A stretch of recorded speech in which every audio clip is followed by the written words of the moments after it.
Hi friends, ನೋಡಿ friends, ನನಗೆ ಹಾಗಲಕಾಯಿ ಚಟ್ನಿ ಪುಡಿ ಮಾಡಿ ತೋರಿಸ್ರಿ ಅಂತ ಕೇಳಿದರು ನನಗೆ.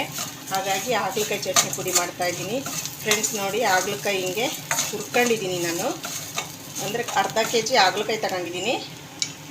ಅರ್ಧ ಕೆ ಜಿ ಹಾಗಲಕಾಯಿಗೆ ಫ್ರೆಂಡ್ಸ್ ನನಗೊಬ್ಬರು ಕಮೆಂಟ್ಸ್ ಮಾಡಿದರು, ಏನಂತ, ಅದು ಎಷ್ಟೆಷ್ಟು ಹಾಕ್ತೀರಾ ಅಂತ ತೋರಿಸಿ ನಮಗೆ ನೀವು ಮಾಡಿರಿ ಅಂತ ಹೇಳಿದರು. ಅರ್ಧ ಕೆ ಜಿ ಹಾಗಲಕಾಯಿ ತಗೊಂಡಿದ್ದೀನಿ. ಅರ್ಧ ಕೆ ಜಿ ಹಾಗಲಕಾಯಿಗೆ 300 ಗ್ರಾಮ್ ಕಡಲೆಬೀಜ ತಗೊಂಡಿದ್ದೀನಿ.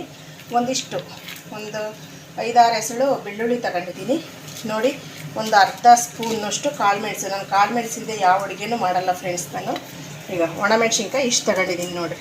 ಯಾಕಂದರೆ ಅದಕ್ಕೆ ಒಣಮೆಣ್ಸಿನ್ಕಾಯಿ ಜಾಸ್ತಿನೇ ಇರಬೇಕು, ಚಟ್ನಿ ಪುಡಿಗೆ ರುಚಿ ಇರುತ್ತೆ. ಬೆಲ್ಲಾಗಿಲ್ಲ ಏನೂ ಹಾಕಲ್ಲ ನಾನು. ಇನ್ನೊಂದು ಫ್ರೆಂಡ್ಸ್, ನಾನು ಇದು ನೋಡಿರಿ, ಚೆನ್ನಾಗಿ ಬಾಡಿಸ್ಬೇಕು. ಇದನ್ನು ಚೆನ್ನಾಗಿ ಬಾಡಿಸಿದ್ರೆ ಮಾತ್ರ ಟೇಸ್ಟ್ ಕೊಡುತ್ತೆ, ಚೆನ್ನಾಗಿರುತ್ತೆ, ರುಚಿ ಇರುತ್ತೆ.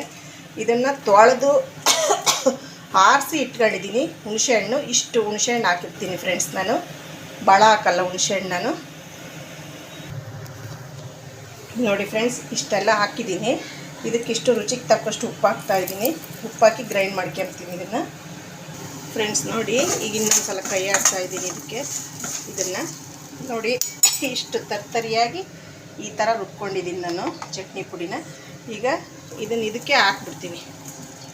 ಇದನ್ನು ಕಡಲೆಬೇಳೆಯಲ್ಲಿ ಮಾಡ್ತಾರೆ, ಕಡಲೆಬೇಳೆ ಉದ್ದಿನಬೇಳೆ ಹಾಕಿ ಮಾಡ್ತಾರೆ ಫ್ರೆಂಡ್ಸ್. ತುಂಬ ಚೆನ್ನಾಗಿ ಬರುತ್ತೆ. ಬಟ್ ನಾವು ಮನೆಗೆ ಮಾಡ್ಕೊಳ್ಳೋದಲ್ವ, ಹಾಗಾಗಿ ಇನ್ನೂ ರುಚಿ ಕೊಡುತ್ತೆ ಎಂದು ನಾನು ಕಡಲೆಬೀಜ ಹಾಕಿ ಮಾಡಿರ್ತೀನಿ ಫ್ರೆಂಡ್ಸ್. ಇಷ್ಟೇ ಫ್ರೆಂಡ್ಸ್, ತುಂಬ ಈಸಿ ಇದೆ ಚಟ್ನಿ ಪುಡಿ ಮಾಡ್ಕೊಳ್ಳೋದು.